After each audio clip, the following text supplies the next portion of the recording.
Okay, so today I'll do an episode finally called the Stimuli Acme, even though it's one of my most important concepts and one that I always consider like my major enemy of this era of human civilization, like one of the great enemies of the Absolutists. But I've kind of referenced it a lot and talked about it a lot, but I haven't really done a specific episode called that.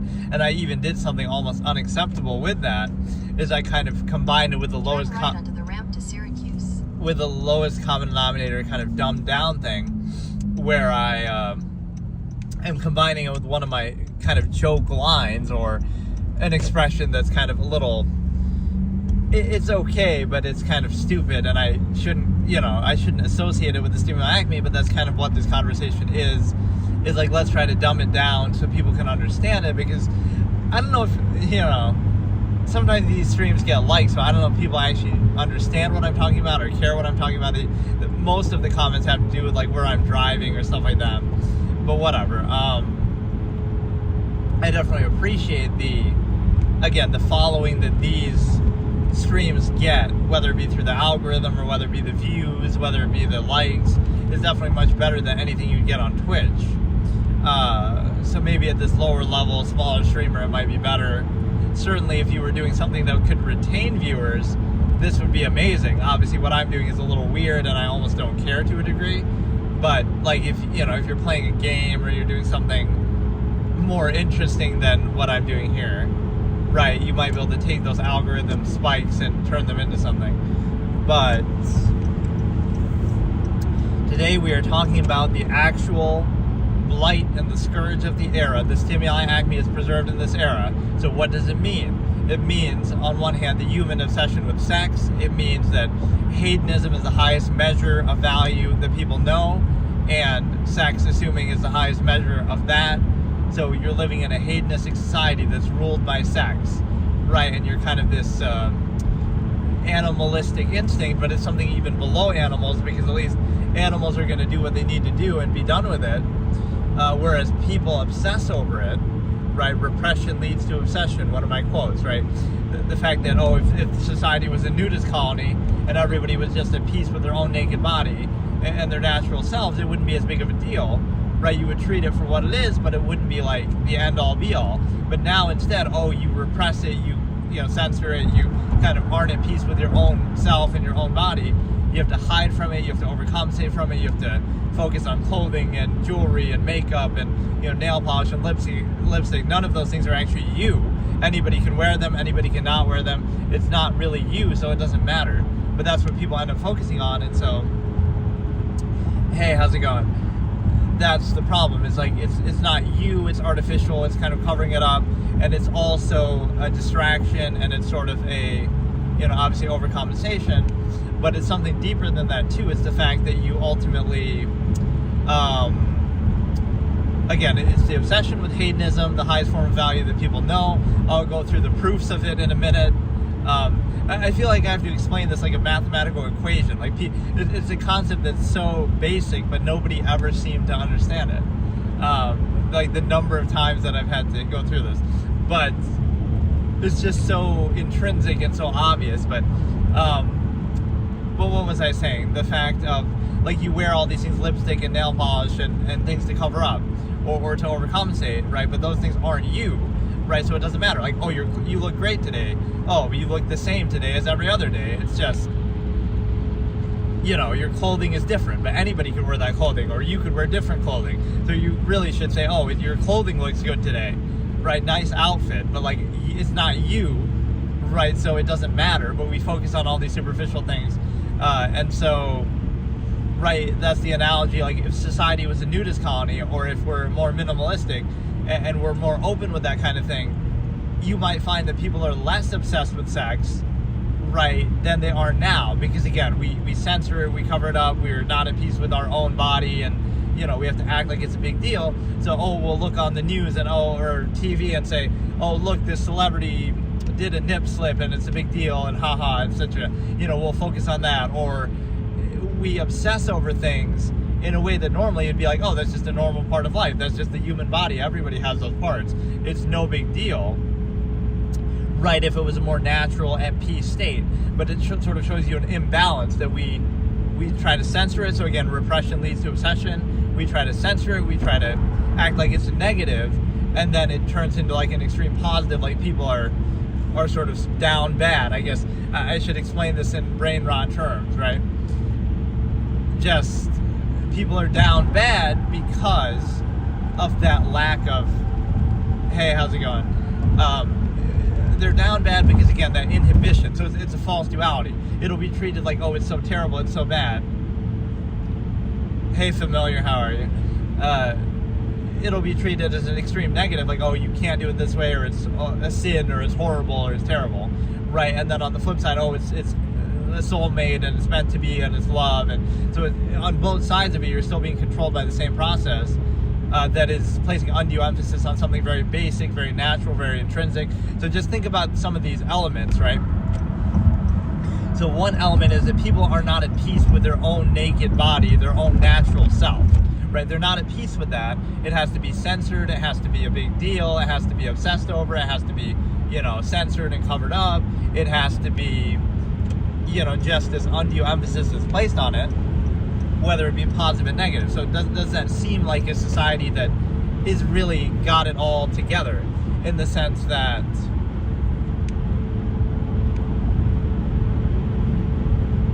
hey, how's it going? Right, does that seem not like an imbalance? Like, why should you have to not be at peace with something as simple as that, as basic as that? Why should that be a big deal? Right, everybody has those parts. It's just the human body. So it shows you something is being controlled, right? Like, oh, your ability to freely engage in that hedonistic acts and so forth is being controlled. So now you have to unnaturally imbalance that and say, right, you have to censor it, you have to control it, you have to put up fronts, you have to place undue emphasis, you have to get gratification from it. Hey, how's it going? Sorry, I wish I could read the names better, but that's the one thing I always complain about. I can read the messages fine, but somehow the names are a little bit unclear, like the way the font is. Okay, so let me go into the proofs of the Stimuli Acme now that I've explained what it is. Again, it's the form, the highest form of value that people know is hedonism, and the highest form of hedonism, assuming, is sexual in nature. So in other words, people are down bad in this era. People are obsessed with sex, right? And so if you're truly at peace or free with it, you might not do it at all. That could be your choice. Or you might do it all the time with anyone, everyone, open relationships, right? It wouldn't be like, it wouldn't be that you're obsessing over it, basing your whole life around it, right? Marriage and again, nobody's telling you not to do that, but it's more like a pressure that you have in society that, you're in a position to, that's like a life goal, right? This is the first proof of the Stimuli Acme. How do I prove what I'm saying, in this concept? Well, one of the examples of why people are so obsessed with sex and hedonism, right, as a form of value, would be the fact that, one of the major life goals, right, that people have is, the goal of life is to, fall in love and get married and have kids. And so that means what? Like, you're basing your entire life, who you live with, who you spend most of your time with, a lot of your activities, a lot of your hobbies, a lot of your interests have to do with that, right? You have kids, you raise a family, right? So you can argue a certain functional basis, like, that could be good for a society, arguably, but the fact that you're basing your whole life around that is odd. You're living with the other person.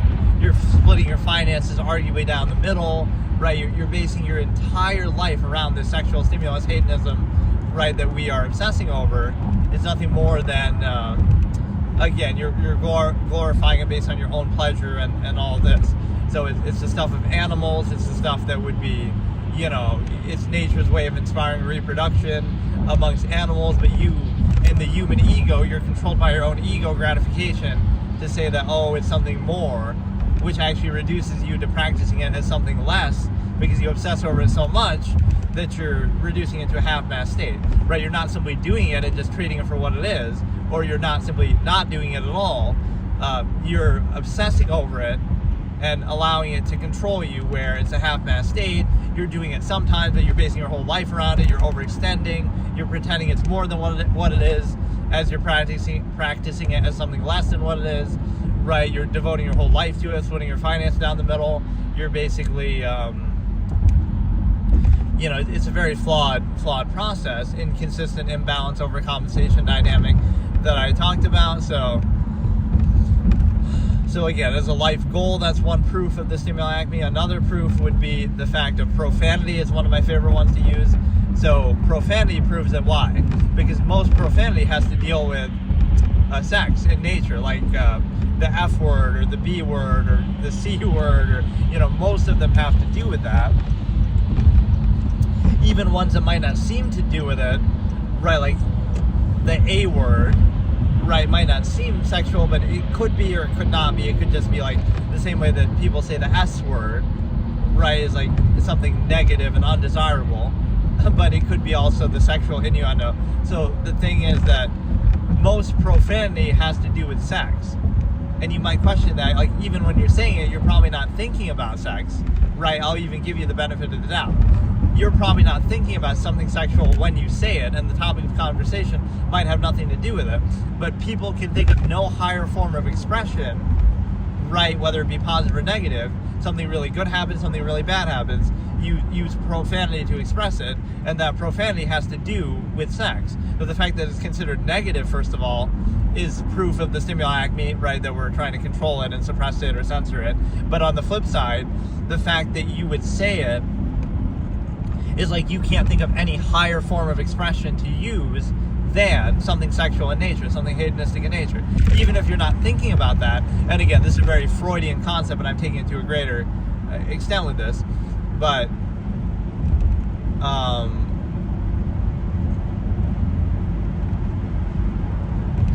right, again, you have to ask yourself that question. Why is it that profanity is sexual in nature, even if the topic of conversation has nothing to do with it, even if you're not thinking about it as you say it, right? Why is it that way? Or take it as a challenge, like try to express something like the best thing ever happened in the world, and you get excited and you say some profanity about it, or you say some word about it, like, oh, that's effing great, that's effing awesome, right? Why do you have to appeal to that? Because you can't think of any higher form of value than that, the hedonistic tendency, the stimuli acme. Or, unless I've missed something, the whole arc of American foreign policy since 2001 has been to make the case for North Korea's strategy as objectively correct. I'm not sure what that has to do with anything of what I'm saying, but I don't know exactly what North Korea's strategy actually is. Just that it has nuclear weapons, or certainly the U.S. helped China quite a bit, and that's going to come back to bite us, or is already doing so.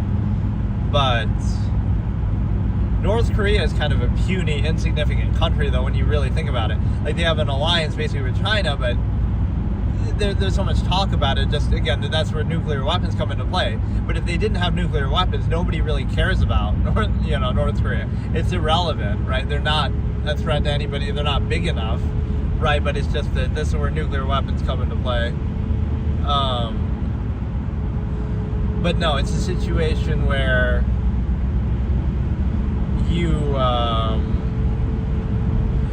like a mass of people that are controlled by something in a way that is overextended and specified.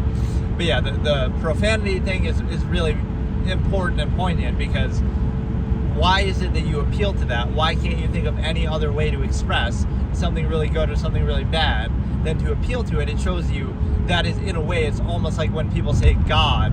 Like, even if you don't believe in God, you'll say, oh God, or you'll kind of appeal to it, like when you don't know what else to say. So it's the same sort of thing. You don't know of any higher base of value than something sexual or hedonistic. That is your God in a way.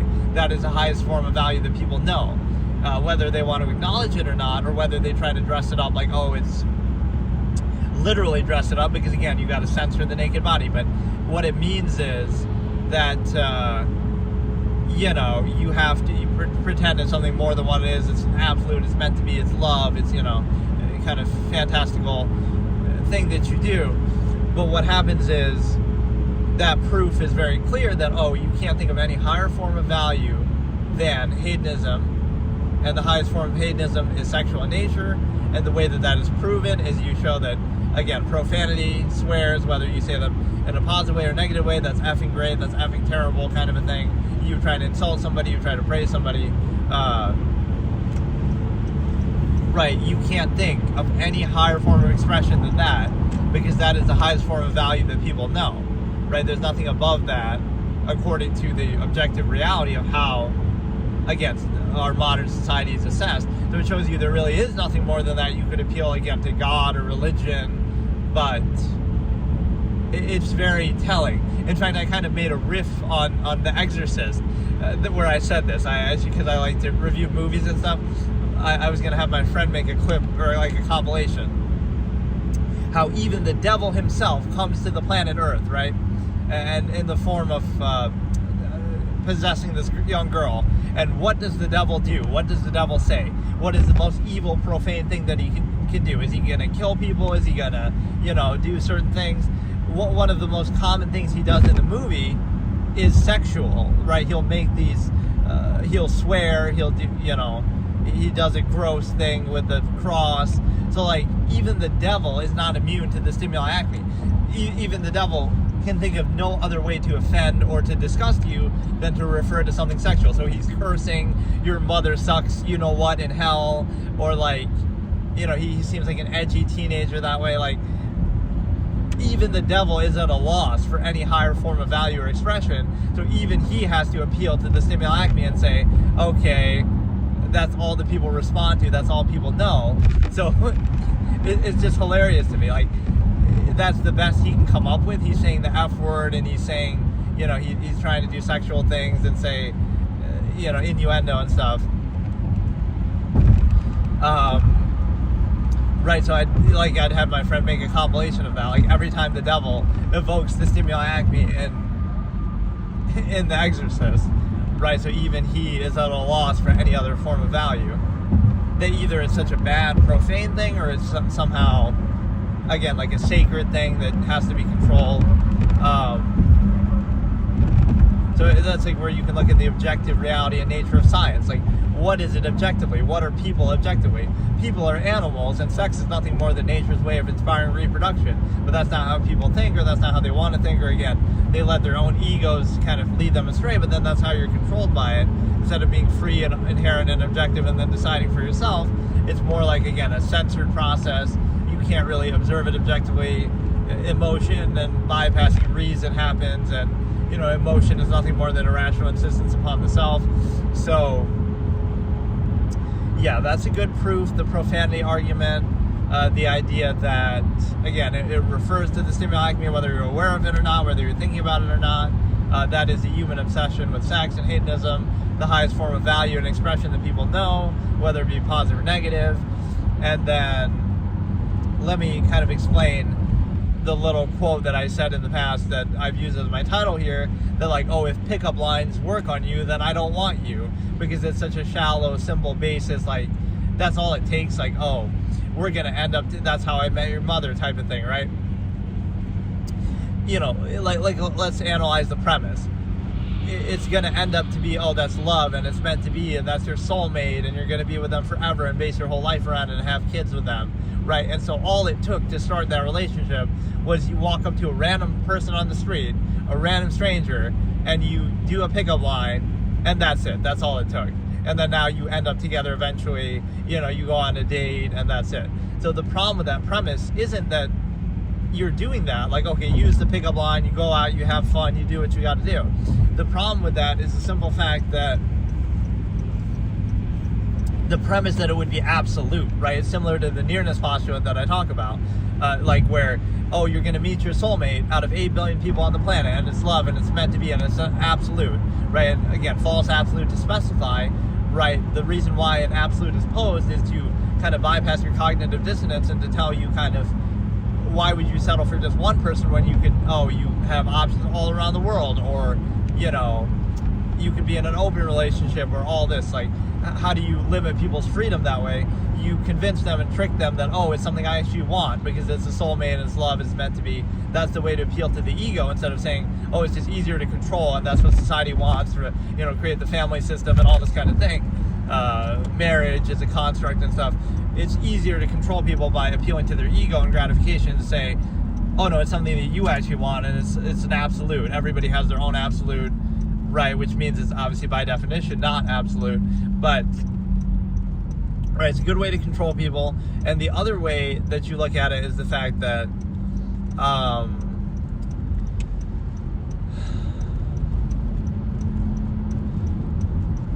just the fact that, again, how shallow that is in premise, right? So you're going to meet, out of 8 billion people on the planet, you're going to meet the love of your life, and the person you're meant to be with, and it's a soulmate. And again, you're not just treating it like, oh, it's just some random person and you find them attractive, and so okay, you're going to engage in hedonistic acts, and okay, that's just fine. You're not treating it like that. You're treating it like it's an absolute, and you're going to be with only them, and it's specifying it, limiting it, inhibiting yourself. You're going to, make it a big deal and base your whole life around it, and limit yourself to them out of everybody in the world. So that false absolute is not consistent with the fact that, oh, they happen to be in your same geographical environment within, they happen to live in the same town or the same area as you, and that's how you met somebody out of 8 billion people in the world who's supposedly an absolute, right? So that's contradictory. Not that you can't do it, but it's not absolute, because it's based on, again, the nearness postulate. Their proximity to you is a big factor. They went to the same school, same work, stuff like that. Or, again, what I was saying about the pickup line thing, if a pickup line works on you, then I wouldn't want to be with you. I wouldn't want you. And the reason why is because, okay, it's based on the fact that if it's that shallow and that's all it takes, then it's clearly not absolute at all, right? Like it's something arbitrary like that. You just walk up to somebody, a random person on the street, and you use a pickup line or something basic like that. So like I'm holding it to the absolute standard and saying that seems very shallow and arbitrary and random, so the observable practice isn't absolute at all, but yet you're going to treat it like that, so there's a contradiction, and there's a constant conflict of contrivance that you'll have in trying to maintain that as a supposed absolute, right, that you try to uphold and keep the illusion of it. That's what the struggle in relationships is. That's why the divorce rate and breakups would be so high. You're trying to create the illusion of it being absolute when it's not. You have this ritualistic tendency, and you kind of have to remind yourself, like say I love you, as if to remind yourself. But the fact that you have to keep up that constant contrivance and keep up appearances, you might think that's a good thing, but the fact that you have to do that shows you it's not absolute, and you could arbitrarily do that with anything. It's kind of interchangeable. There's a lack of credibility, because like, oh, it's love and it's meant to be, but then you break up and then, oh, it's not. And so it's like this non-accountable thing. Emperor has no clothes fallacy of like, oh, it's just you haven't found the right one yet. You haven't found the soulmate yet. It's like fairy tale for adults. It can never be wrong. It can never be held accountable. It's kind of like God and religion, where people say, again, non-accountable, false absolute, as I call it. If something good happens, you thank God. Oh, what a wonderful thing that he saved us from this horrible flood. But you don't blame him for creating the flood in the first place, right? So when something bad happens, you don't blame him. But when something good happens, you thank him. It's the same thing here, right? Like when a relationship works out and goes well, now you say, oh, it's soulmate, it's love, it's meant to be. But when it doesn't work out, you don't use that to discredit and say, well, you used the word love there, or you did something else, and oh, I guess it's not that it's wrong, though. It's just that you didn't find the right person or something. But yeah, the shallowness of the pickup line would show you the observable practice of what is happening is kind of arbitrary and subjective and shallow, and so that's fine, but that means that it's not a basis for an absolute. And the other point of that is the simple fact that, think about it on a deeper level too. If that's all it takes, and it's such a shallow thing, then again, how can you treat that relation as absolute? Right, and so all the corresponding conflict is self-created, and the fault of expectation that you're kind of treating it as something more than what it actually is. You can try to struggle to create that illusion, but at least be aware that that's a self-created struggle, and you're imposing that, and you're choosing that, and it's kind of arbitrary, interchangeable. You could struggle just as much with anybody else to create that illusion, or with anything else, right? Just because you have to constantly uphold that, right? That actually proves it's not inherent at all, right? Otherwise it would speak for itself. It would be inherent. So it's arbitrary. And then the other point there is the simple fact that, right, if that's all it takes, then think about what would happen. if a pickup line works on somebody, then you shouldn't be surprised if they end up cheating on you, or somebody else comes along down the road and uses a better pickup line, right? Or basically uses the same process that you did, and now they'll be with them instead of you, or they'll cheat on you with them, right? Because if that's all it took, then right, for you to be with them, and again, even just the base is the starting point, but still, right, all it took was a pickup line, and then you woo them and you buy them dinner and you get them gifts and you say a couple jokes, and like, so that same basic process, it's not like that's unique. Somebody else could do the same exact thing. That's why people are so insecure and possessive, and why you have to censor reality, and you can't be friends with people of the same gender that you could be attracted to, which I always make fun of, like, if you're bisexual, then you can't be friends with anybody on the planet because you could be attracted to either sex. So think about what a restrictive, stupid, insecure basis you have to be able to maintain a relationship. Does that really mean it's absolute at all, or are you just really trying to create the illusion of that and having to censor reality itself and limit yourself that much in order to create the illusion of this false absolute, right? And so what happens with this is, again, that would be the premise, that if all it took to be with the person you're with is a pickup line and, wooing them a little bit, then you realize, somebody else could come along and do the same thing and do it better, and then they'll cheat on you, or they'll be with them instead, right? So it should be no surprise. It's not like the basis of what you're doing is like so solid, like, you're doing something that nobody else can do, or you're doing something really above and beyond the way that it's pretended to be. No, you just walk up to a random person, you use a pickup line, and then, oh my goodness, 10 years later, you wonder why they cheated on you.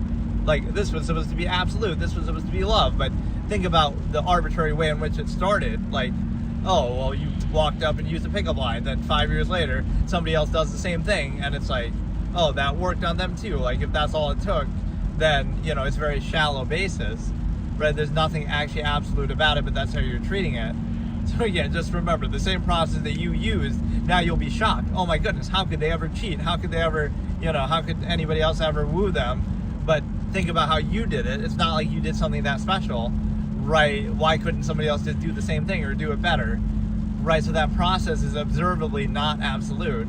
So it just makes you wonder, like, if that's all it took for me to do it, then why couldn't somebody else just do it, right? So would you really trust that? So it's a cognitive dissonance between the reality of what's happening and the pretense that's being posed, like, it's soulmate, it's love, it's meant to be, versus, it's just a random stupid pickup line, and you just paid for their dinner, and you just said a couple stupid jokes, and now all of a sudden that you're trying to make it out to be something more than what it is, right? When it's really just random, just basic normal human interaction, sure, but nothing about that points to it being an absolute. This should be specified exclusionary to all other interactions or all other people, right? Whether it be in the Stimuli Acme context or otherwise. But the other point of it is the fact that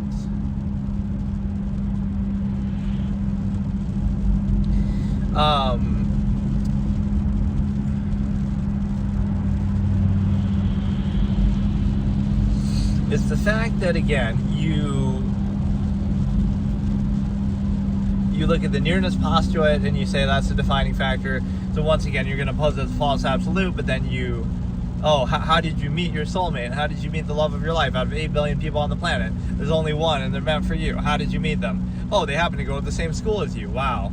So again, I'm not saying you can't be with that person. I'm not telling you what to do, but I'm observing, can you really take it seriously as an absolute process when it's based on nothing more than your geography, or, they happen to go to the same school, or they happen to work at the same job, or they happen to live in the same geographical area? That clearly shows you not only is it not absolute, it's kind of arbitrary. If you had just lived somewhere else, then you'd be with someone in that environment, or, it shows you the shallowness of the process. It's anything but absolute, but yet you treat it as that, and therefore there's a contradiction, that constant conflict of contrivance that I talk about.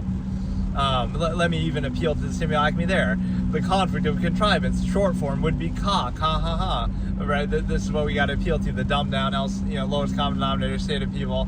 And I even use that in one of my titles for one of my gaming videos. Like, I haven't been this excited for a cock, C-O-C, because I was playing Clash of Clans for the first time. I haven't been this excited for a cock since the conflict of contrivance from my old debate format.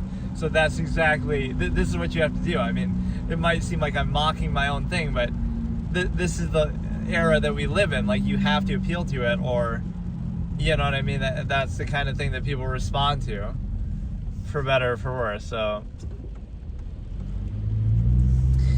Right, but it's just, and speaking of that same thing, like on social media, a lot of content creators benefit from the Stimuli Acme, whether it's direct or, the Botez sisters or whatever.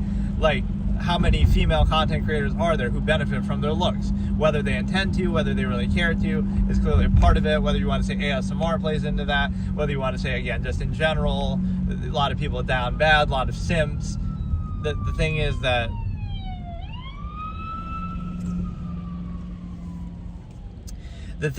that is something that clearly is benefited from. If you want to say you don't benefit from that, then just don't do face cam or something like that. So it dictates a lot of value there. It also controls you in the sense that, there's a lot of benefit and privilege to be had from that, just from being a girl in a highly sexualized society. And there's a certain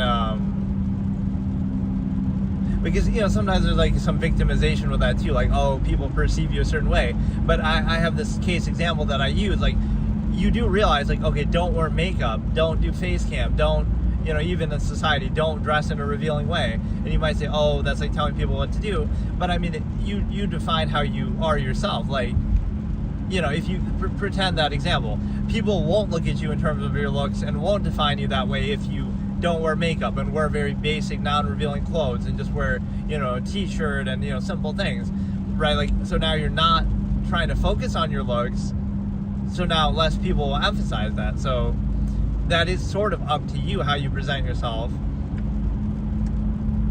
So it's taken as a default, so you're defined by not doing something rather than doing it, which shows you it's a very controlled, contrived state, right? You'd be defined by not wearing makeup, even though that's your natural state, versus being defined by doing an outward thing like wearing makeup. So it's a little bit odd because it's kind of reversed. And so what I want you to understand is the simple fact that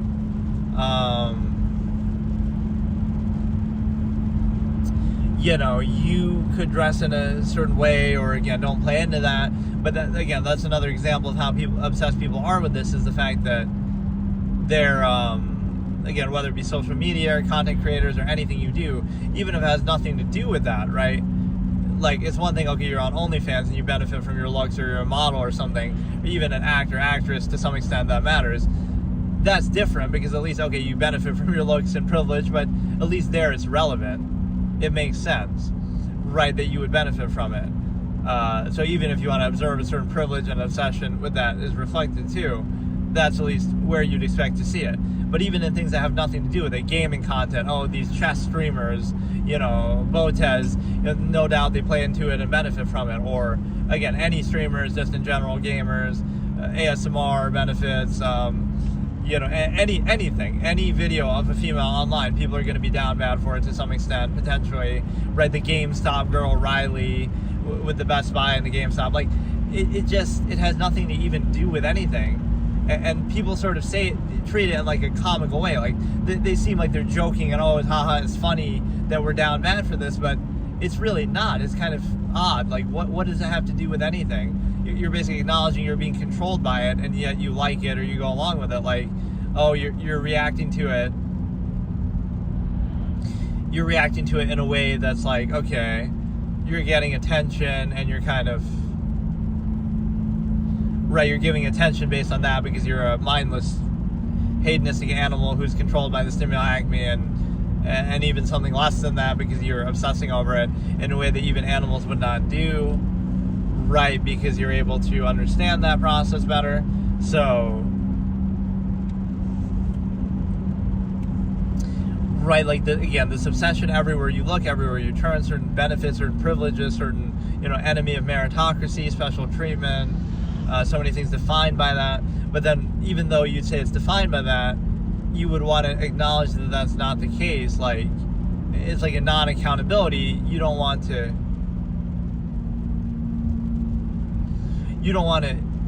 acknowledge it, right? Like, you don't want to be called out for it. Like, oh, look, you're benefiting from your looks or something like that, the Stimuli Acme. But you want to benefit from it without being held accountable for it. So you see that happen a lot, basically, where,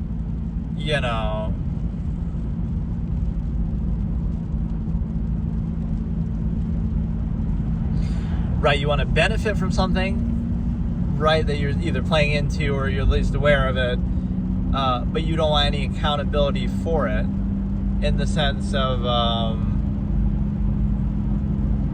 and then you have projection, like even if that's not your interest at all, because you happen to be male, and if you're interacting with a female, everything is framed that way, right? Like a video of a male and a female interacting, even if it has nothing to do with sex at all, they'd make a great couple, right? Everything is projected, everything is assumed, right? Even on a personal level in society, like you'd have to justify, oh no, I'm gay, or oh no, I'm not interested.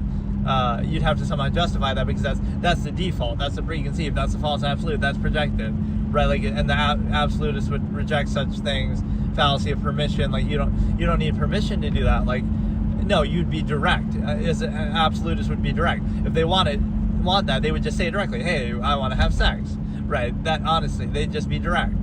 So there's none of this, but people are used to dancing around and pretending, if you wanted to have sex, you wouldn't say that at all. You would say anything but that. And then you would, I want to go out and buy dinner and shallow pickup line and this and that and beat around the bush, all to achieve the same thing in the end. So I kind of have this imagery that'd be like a scene from a short story of mine, or like a little short film. And the reason why is because what it shows you is, like, again, like a hedonistic contrast, right? So you have like a nudist colony having an orgy, or some, something more free like that.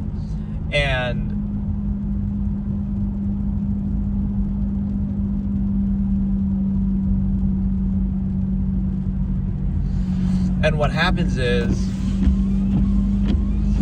they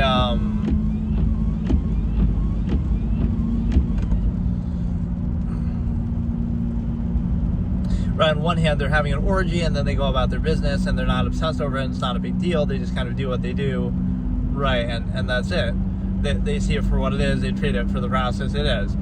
Whereas in contrast, they're at a party, and they dress up so lavishly, and they're spending so much money, and they're making all these promises, and, all these privileges, and money, and obsession, fixation, and overcompensation, and like all the social interaction and tradition, and they're all to achieve the same end in the end, right?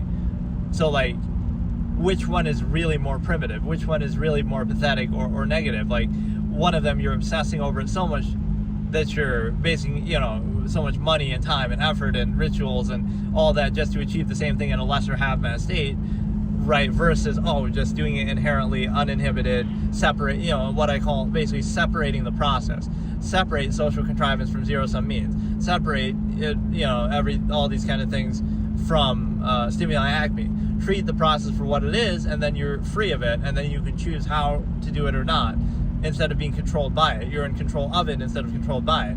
But instead, this is overextended, like everything is obsessed, and it has to be done in a deceptive way, because people are on rule by omission protocol, where they're trained like animals to be controlled and get value from externality, and they need permission for everything, and they're controlled in everything they do. And so they're so used to being controlled and ruled by artifice that when they don't see it, they project it, and it's a negative, right? Or it's the inability to achieve a false absolute. Not that it's not absolute, but even beyond that, it's the simple fact that you're able to consider that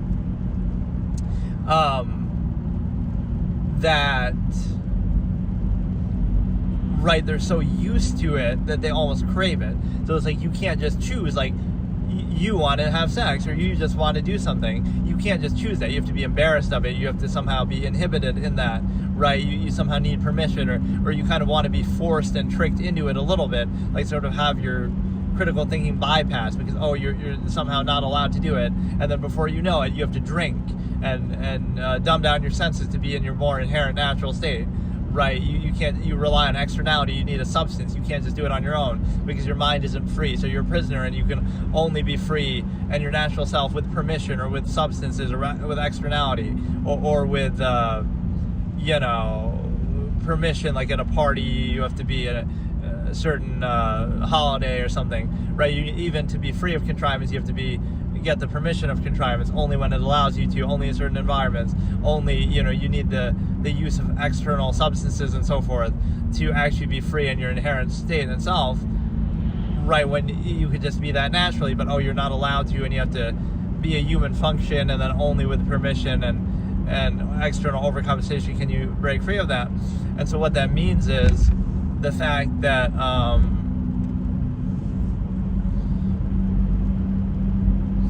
again, which one is more telling there, that you overcompensate and you're obsessed with it, or even the fact that, again, people are so used to being controlled in every area of their life that that's kind of what the form it takes on, right? If somebody was direct and honest, that would be somehow negative because it reveals the process for what it is, and you want to be kind of tricked and fooled and overcompensated, right?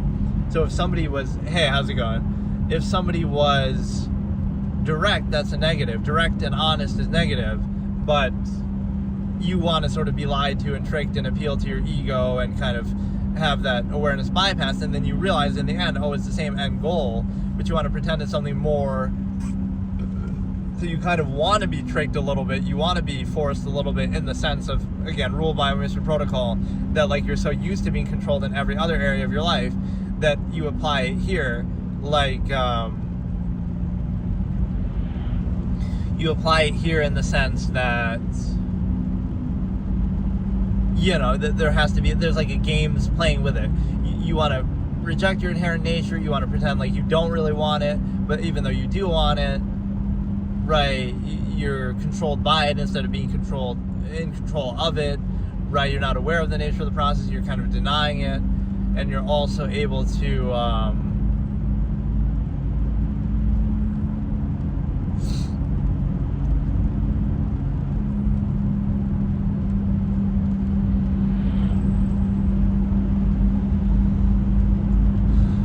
you know, you're also able to consider the fact that, again, there's like a gamesmanship to it, right? That like, why should you need to do that? And again, it shows you the obsession again. Like, why can't you just be direct and treat the process for what it is, or not do it at all and not have interest in it? Instead, it's this halfway of like, you're pretending like you don't want it or like it's a bad thing, but the way that it's achieved, you try to treat it as an absolute, even though observably it's something much more basic and shallow.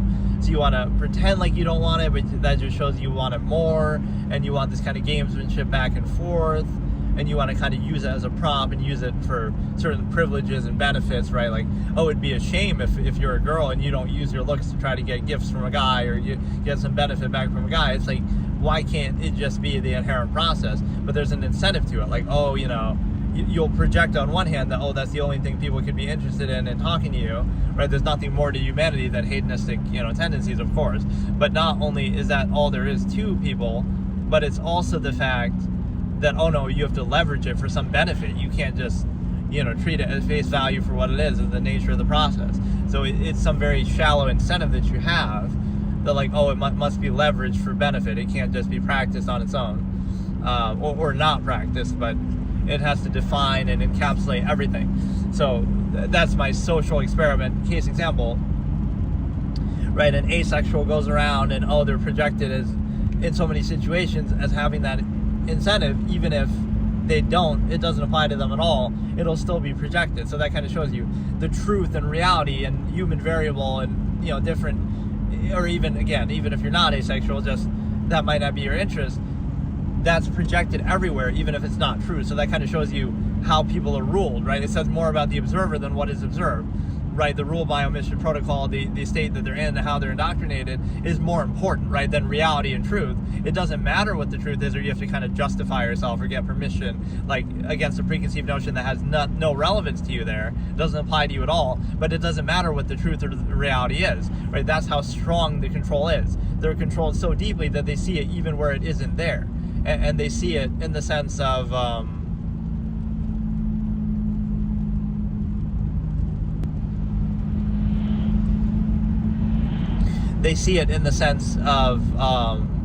you know, because they're used to, like, people overcompensating for it or something like that.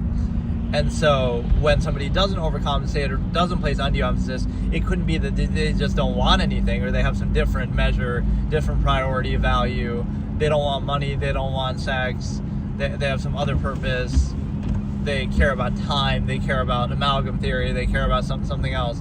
So what it means is the fact that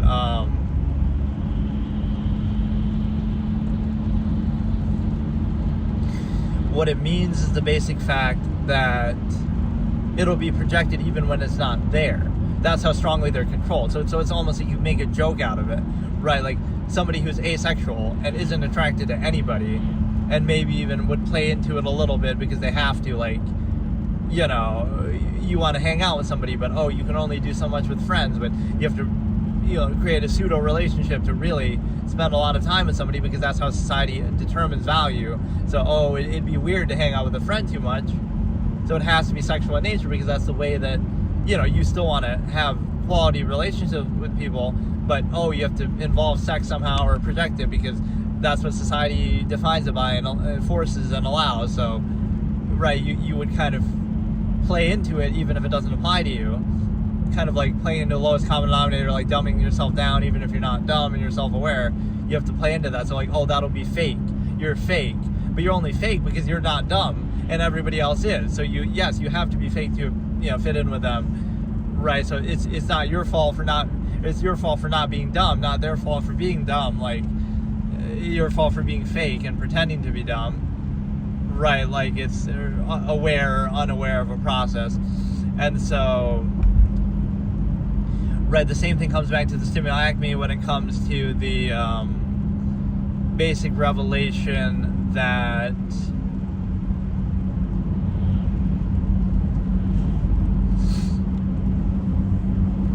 I don't know, you're basically in a position to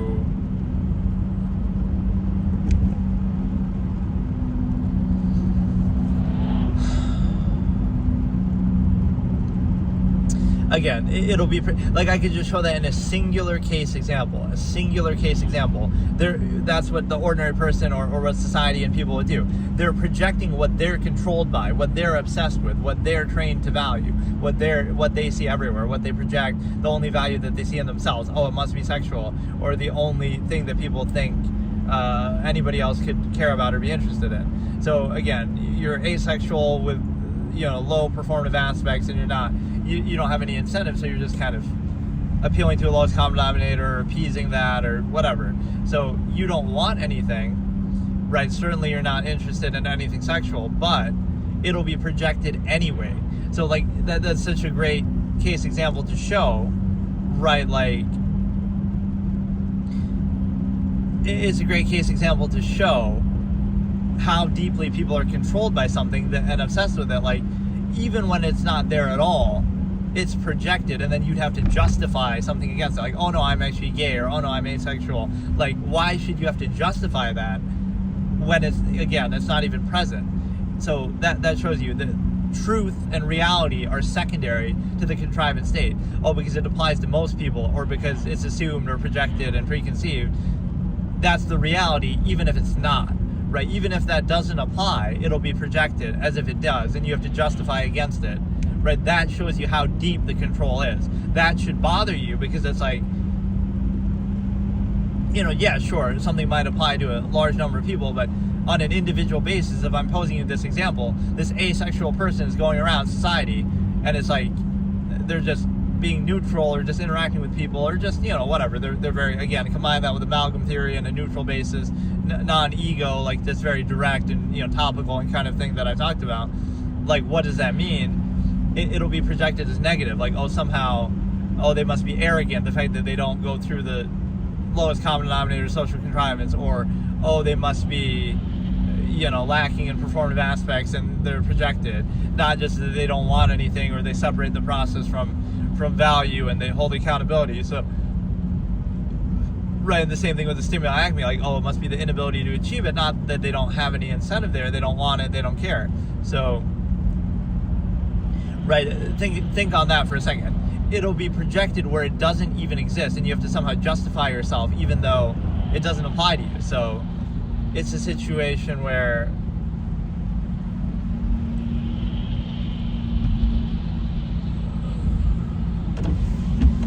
right, you have to do that, and the reason why you have to do that is because they're so controlled that it like, that's their reality, that's their worldview, that's their closed structure contrivance. It's not actually reality, it's not actually truth, but it's how they have to see the world to be controlled the way that they currently are.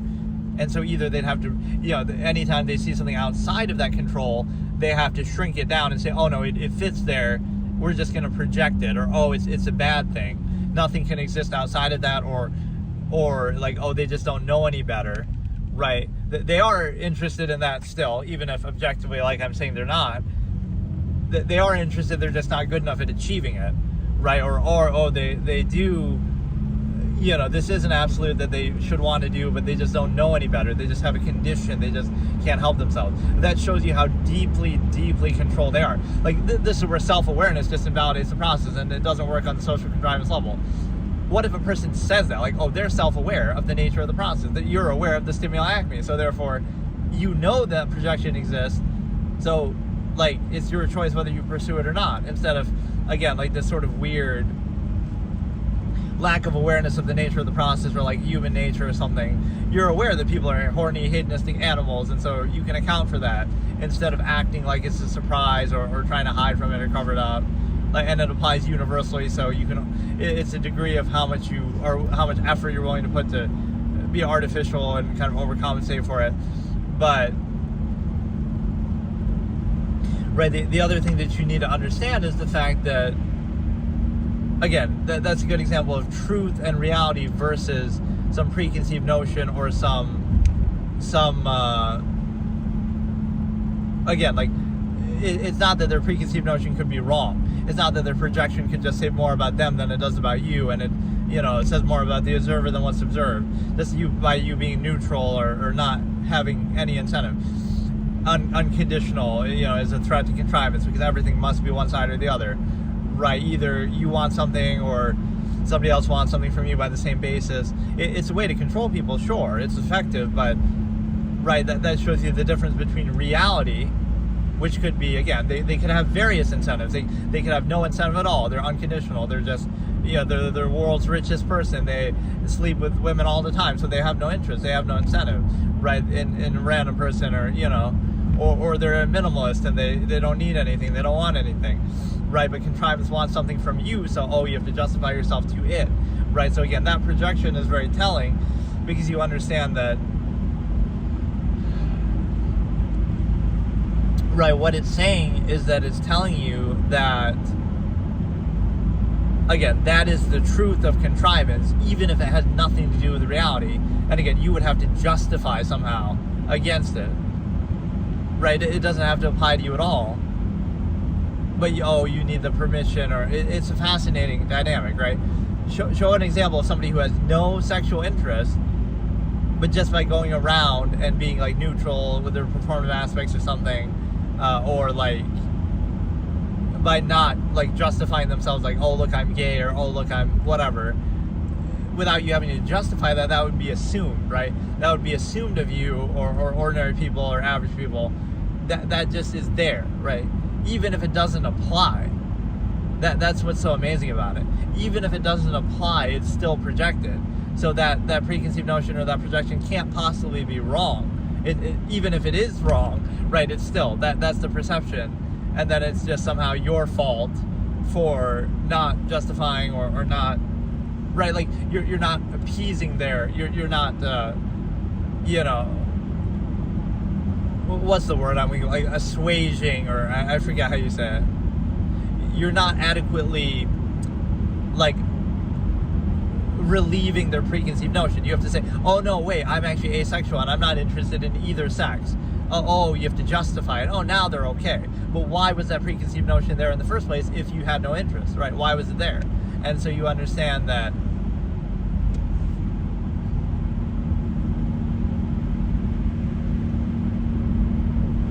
right, like, so that shows you the basis of rule that's already present. They're all obsessed with it, and they're so obsessed with it, and they're so controlled by it, that they see it even where it isn't there, and they see it everywhere, and they project it, and it's like, you have to somehow justify or argue against it. Right, even if it's not there, even if it's not relevant, even if it's not,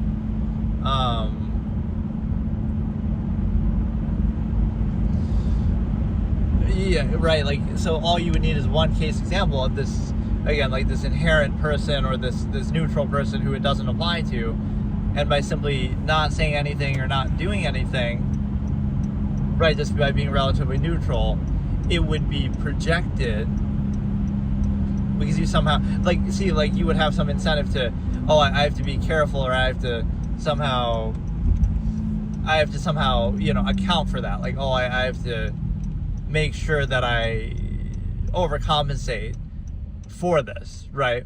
For this incentive, I have to overcompensate for it. But then what if you don't have the incentive? Now you don't feel the need to overcompensate, but now that's sort of being missed. That's sort of being missed where, oh, now they're not overcompensating, so now they'll see that. They'll project it like, oh, they still want that, but because they're not overcompensating, now I see it. Whereas if they were overcompensating, then you don't see it. So, right, like it's the same process, but oh, you want them to overcompensate and distract you, kind of. But the other thing is the fact that, I don't know, I just find that example, I've said it maybe a few too many times, but again, it's projected where it's not even there. So what if that preconceived notion is wrong? Then do people reflect and say, oh, maybe I'm just dumb. Maybe my worldview is just, very controlled and very narrow, and I'm seeing something that's not even there just because that's how controlled I am and that's how I perceive things, right? That's like the unwillingness to be puzzled. Their preconceived notion is wrong, but they can't see it as wrong, because then that opens their mind outside of the contrivance state that they're trapped in. Like, oh, there's other things that exist besides just sex or just money or just whatever, different priorities or some sort of variable. There's something different outside of that. There's some other choice. There's some other free will. There's some other actual values, valuing time, valuing amalgam theory, and anything. Those things cannot exist, right? The only things that exist are exactly the contrivance state, and you're either achieving it or you're not, or you're distracting from it, overcompensating for it. Right, but that's the zero-sum false duality. So as a case example, it is, again, I'll say it once more, I've said it maybe too many times, but that example of somebody who's not, like okay, let me do it this way.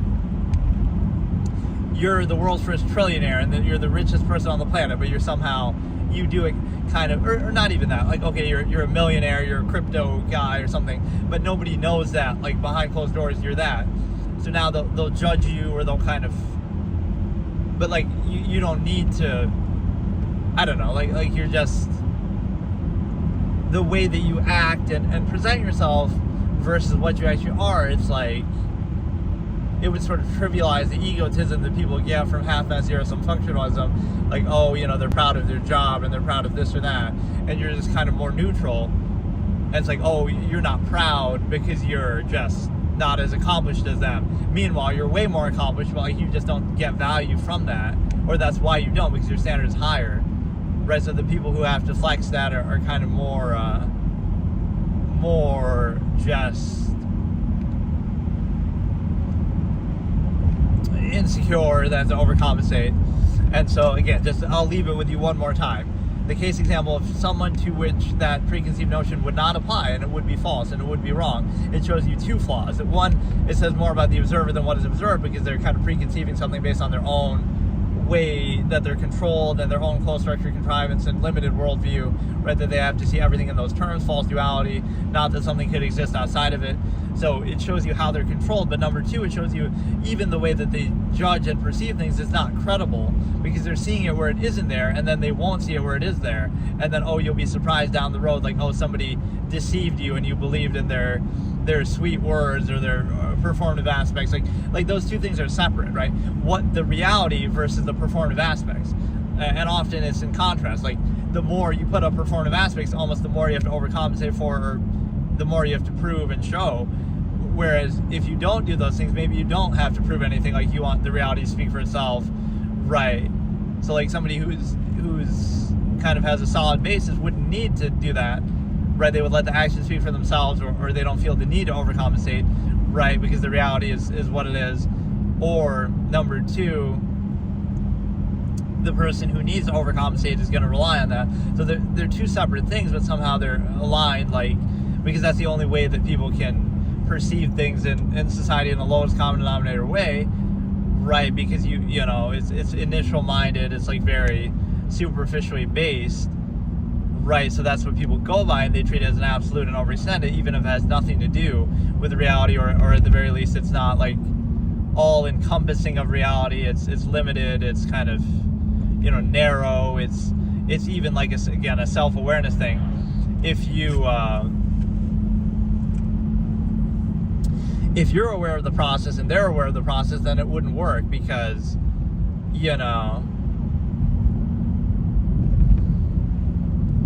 it only works if one person like isn't aware, basically, or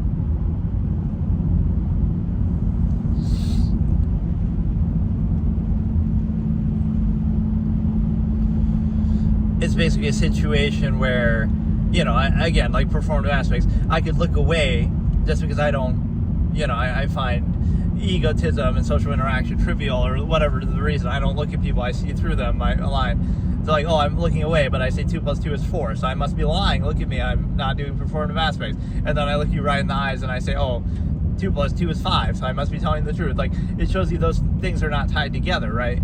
There's a certain crackpot psychology thing, but like, you're aware of it. Like, oh, well, people put up certain fronts and performative aspects to achieve a certain goal, and so they train it in sales school, or they do it a certain way.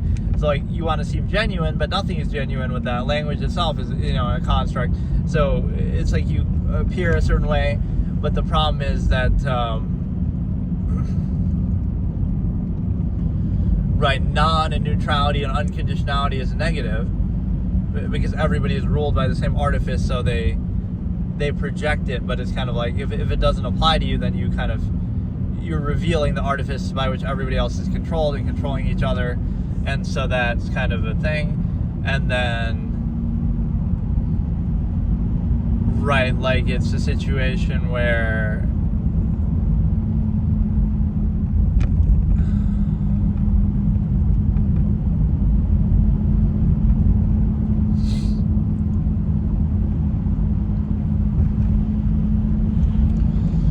I hate that should be something that's solved by now. Like, your high beam should be able to be on all the time without blinding the other person. But right, with modern technology, whether it be the windshield on their side that protects it, or whether the lights themselves can be still bright but not blinding to them. But no, it's a situation where basically you see the projection, you see all of that, and you see this is a topic that could deserve its own mini series of multiple episodes, but in fact, this episode went on longer than I was expecting it to, because obviously the drive has been in poor weather. But again, the nearness postulate, false absolute, non-thought is necessary. Again, if it works, if pickup lines work on you, I don't want you, as far as like, that's a shallow basis, or at the very least it's not an absolute. And so, it's not an absolute, but you treat it like an absolute, so it's a failure of your own expectation. If you just see reality for what it is, or at least then it would speak for itself, or at least understand that it's like a self-created, wait, why are there so many holes here? Self-created process. And what that shows you is the fact that, it's a self-created process, conflict of contrivance, where you're trying to maintain the illusion and appearance of an absolute, even where no absolute is actually there. I never noticed there were that many holes there. Like, what the fuck? This road is always pretty bad, but yeah, I just uploaded my week 2 episode of the Absolutist philosophy, and where I'm talking about Avatar a bit and chats and stuff. Can Anybody Be a GM by Acme, the take. So like, that is only up to like December 18th, right? So like, I'm a month behind, which normally I'm like a couple weeks behind anyway. But it's not even the road that's bad here, it's the visibility. Like, I can't see.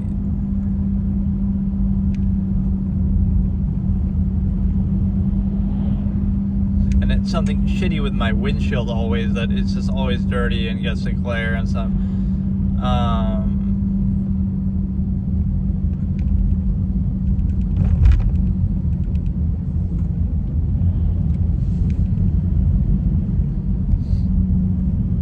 These holes are so much more pronounced than they normally are.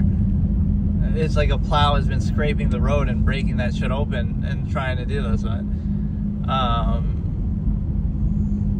But yeah, this topic is very wide-ranging, but that's the lesson to take out of this, if I didn't say it a million times already, is just, it's projected where it isn't even there to show you how much they're controlled by it. Again, it says more about the observer than what is observed. It might not even apply at all, but that's just all they see. So, right, so like if it's a female interacting with a male and that male is neutral or doesn't care, it's like somehow, like it's projected, like, oh, they must want something, stimuli, acme, projection, right? Any interaction that happens, and like, oh, they must just lack the ability to do it. Not that they don't have that incentive or they have some other measure, time, they value, amalgam theory, whatever. So like, on one hand, let's kind of tear that example down. On one hand, you're saying that's all it would take. Like, all they'd have to do is socially interact a bit, and that would be all it would take to be with you, right, potentially. Right, so you're saying how easy you are and how shallow it would be if that is what they wanted. Number two, you're saying that that's all they could possibly be interested in, and like that's kind of all you're worth. Like, there's nothing else about you that could be of value, so you project that that's the interest. And then the last thing is the fact that, you know, again, so like, as if to imply that's all it would take if they were to just interact with you, that would actually work. So you're insecure about that. And number two is the fact that you,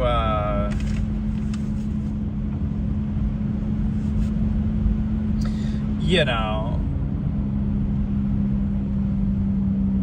number two is like, oh, that's all you're worth, and that's all that anybody could find value in you. There's nothing else to life. There's nothing else to you. That's all you're worth, and that's all it would take, is basically what you're saying by projecting that. Right? There's nothing else to life than that. You're right. That's it. And right, like it's amazing though. It's a limiting, you know, kind of worldview, and that shows you how insecure and censorious that becomes. Right? You have to censor reality itself and project and outward insist. You're creating like you know, like what if it just doesn't apply? Like what if that's not something that applies to somebody, but it wouldn't matter, right? You'll see, you know, again, this hypothetical thing, like you're asexual and you're going through society, and it's like you might think, oh, you can live a normal life, but you're kind of shocked, you're kind of disgusted, or you're kind of so aware of how people are controlled by it. You know, you can be objective like me, but you know, it's something, you see all these signs and posters everywhere, you see all these ads that reference sex and try to exploit sex, and like a million different things that are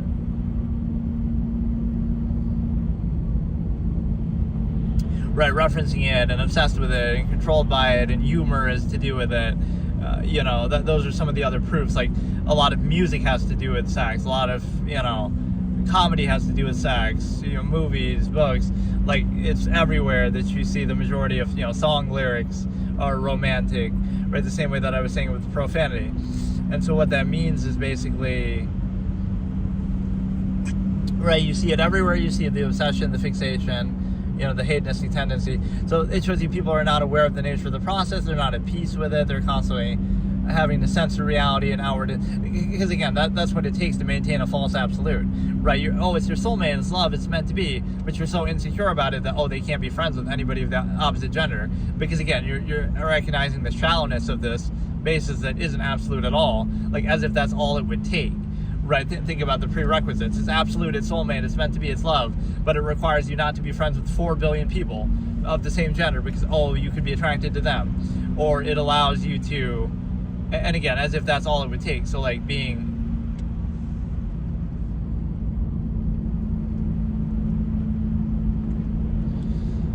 like simply being friends with somebody of the other gender is all it would take to potentially cheat on you or to be with somebody else, right? So wow, how absolute is that?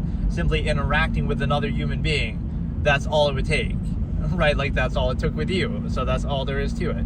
So again, the fact that you have to censor and control that, and arguably that shows you like the shallowness of experience, like, oh, it's the nearness postulate, and it's how much experience you have with that person, so you'll insist upon that. But what if you had the same experience with somebody else? The amount of time you spend with somebody or whatever, like, is a defining factor. So you'll say, oh, that's love and that's uniquely special, but that's just because you gave that person that opportunity as opposed to anybody else. So is it really that special to them, or is it just like, oh, it's the structure of the dynamic that you're saying you're giving this person the chance to do that?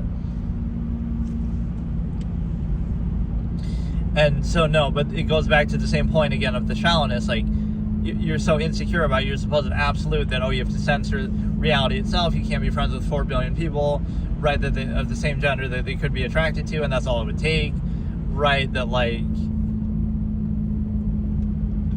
I have this expression, I would say like, oh, it's not, it's kind of like an opposite interpretation thing that I say, oh,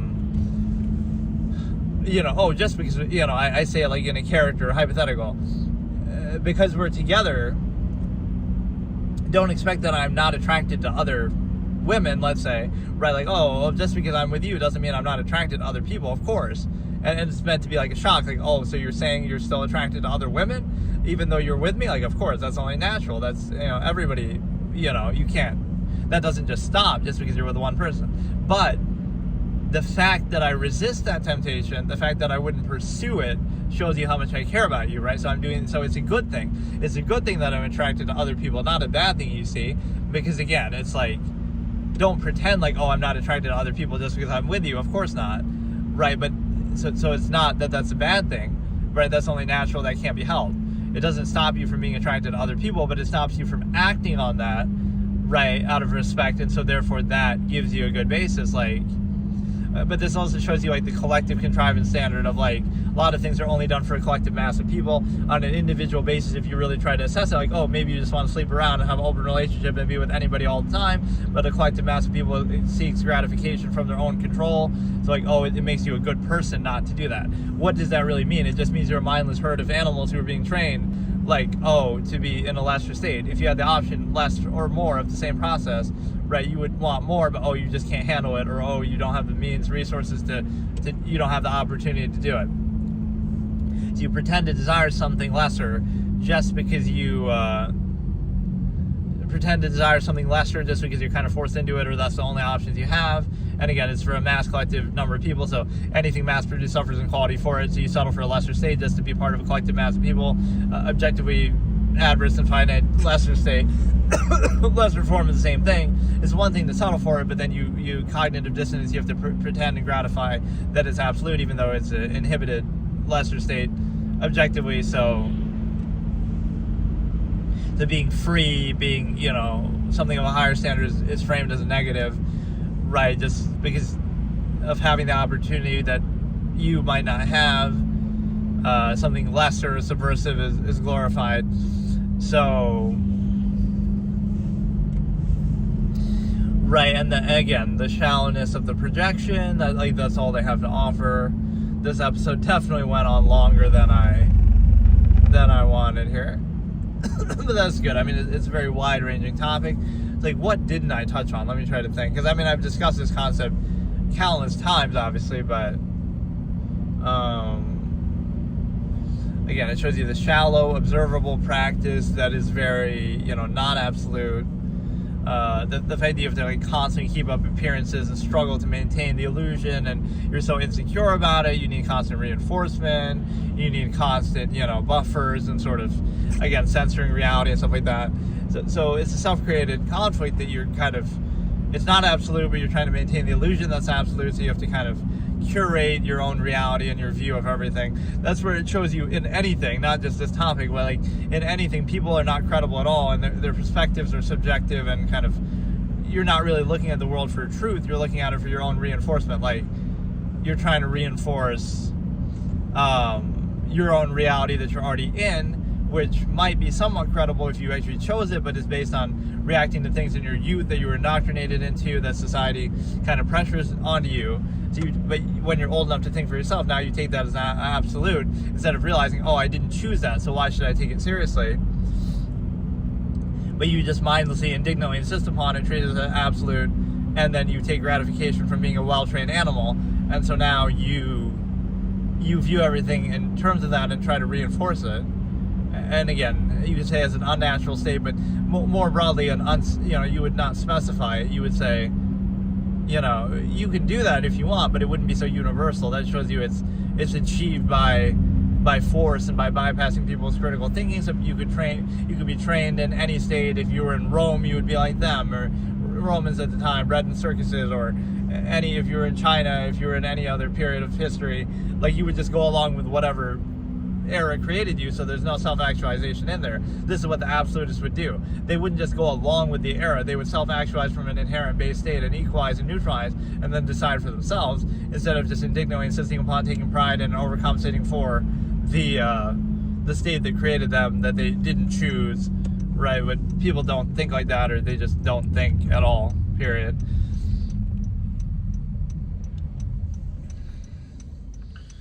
Yeah, it's like a flawed process, a structure, expectation. You're expecting it to be an absolute, a false absolute, as opposed to a free, inherent, open, variable relationship sort of thing, or again, even neutrality and nothing. But either way, you're not controlled by it, right? You would have orgies, and you would do it to the utmost, freely, openly, uninhibited, but not obsessed over it, not base your life around it. That's the whole irony. Somebody having orgies and open relationships is less obsessed with sex than somebody who's in a single partner relationship, and they're less obsessed because they would do it and be done with it, and they're not basing their whole life and finances and life goals and everything around it. They're just doing what needs to be done, right? They're enjoying it, they're seeing it for what it is, and then they're moving on, instead of, think about it. You're free, and you're doing it as much or as little as you want with anybody and whoever you want, so you're free. Whereas, you're tied down to one person. So who is really more obsessed? You're having orgies all the time and you're having all these open relationships. You must be obsessed with sex. But you're actually the one who's obsessed, because you're so obsessed that you're letting it tie you down and base your whole life and finances and living, you're living with the person, and they have orgies, they have a good time, but then they're free to do what they want outside of that, instead of you, you're basing your whole life around sex, and you're obsessed with it, and you worship it, and you live with the person and base everything around it, right? You have all these ritualistic tendencies. You have to almost remind yourself of it, you say I love you, as if almost to convince and remind yourself. You have to have the rings and the traditions and the little gifts and rituals and stuff like that. All relationships by extension are prostitution. That should be one of my titles for a future one of these. It's always a give and take. It's just kind of more indirect or not aware, and that creates conflict. That's why absolutists would be direct, okay, let's just have sex, and here's a gift, here's a benefit. You might think prostitution, but it's not. It's just or everything, there's always a give and take. There's a benefit, and that's only natural and understandable. But it's this subtle, it's just how direct it is, right? If it's a little more indirect, but then you take things for granted, okay, we don't want anything, but then we give something in return, and we expect something. It's just more why not just be direct, so there's no disappointment or confusion or whatever. Yeah, the biggest indictment against it too is again the censoring of reality. You're in this absolute relationship with your soulmate and blah blah blah, right? It's love. It's meant to be. They're the only one for you. And how do you address that? How do you have to maintain that? You have to be super insecure. You have to be. You have to censor reality. You can't be friends with anybody of the same gender, right? That's all it would take, just being friends with them, or you get 4 billion people out of your life just because of that. That's how obsessed you are with it. There's no other value that people have. They're just, animals to be enjoyed for their hedonistic capacity. That's all there is to people. You have no self-control. It is an absolute supposedly, but it's so not absolute that you have to, again, censor out of your life all of that. You would have to censor you can't watch adult films because that might desensitize you to the limited state that you're reduced to, that you're treating as a false absolute. So all these things that would reveal or show you as insecure in this false absolute that you have to maintain, right, is very questionable. Even censoring reality in a different way, the naked body, and just the way that, not being at peace with yourself, right? What kind of a state is it? You can't be friends with 4 billion people just because of their gender. That's how insecure you are. You can't have any imagination or free expression or experience with, adult films and things like that. Because, that'll show you a higher standard, and you'll imagine something better than the reality in front of you, so we can't have that. We have to censor your thoughts, so you can only settle for and make more of what you have than what it actually is, right? Pretend it's better than what it is. and then the other thing is, like, you also have to censor, you can't be at peace with your own naked body and your own natural self, and you have to hide from that, and you have to censor that too, right? So imagine those are the prerequisites for a process, so you can still do it if you want, right? Nobody's stopping you, but you have to question, that is anything but absolute. So you can do it if you want, but that's about all I can say about it, right? You can't say that, oh, that's a uniform absolute thing, it's love, it's meant to be a soulmate. That loses its meaning upon any objective observation of what I'm telling you here, because that's what it requires. You have to sacrifice being friends with 4 billion people. You have to sacrifice imagination and thought and higher standards of the same thing by the same process. You have to sacrifice, options and freedoms and, base your whole life around it. And you have to sacrifice even being at peace with yourself and the naked body and the human body, and, you have to censor that. Right, so the fact that you have to censor reality shows you it's unnatural, it's imbalanced. It creates a cognitive dissonance, conflict of contrivance, even like where humor comes from, like with, again, another proof of the stimuli acme, the fact that, that'd be sort of funny and discomfort. Sex is often the butt of jokes. Because, why? Because people are so controlled that they have to pretend something about it that's not true, right? That they're always obsessed with it. And it's kind of like,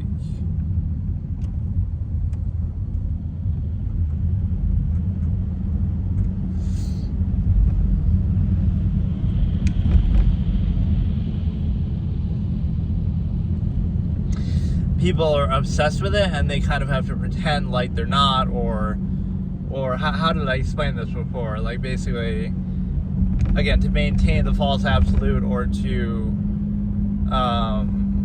deal with the cognitive dissonance of that, like, it's always like, again, the same sort of thing, that it's the highest form of value, or like a contradictory element, like sex is funny or anything to do with it, because you can't just, we're just all horny animals who would just want to go at it uninhibited, and even that, you'd laugh at that, but it's like, that might be the objective reality, but we have to pretend that's not true. So we're always constantly battling that cognitive dissonance of the inherent reality versus the pretense we have to pose. And so that kind of comes out, again, either as profanity, or either as some expression or fictional thing, or as even... So like the level of self-awareness that I'm sort of trying to display here is the kind of thing that breaks down contrivance, because what you'd be here is, like, you might be labeled something, like you'll say, oh, this guy's just blank. Right, but it doesn't matter, because if you look at that objective basis I'm posing, right, that speaks for itself. It doesn't matter, right, who I am.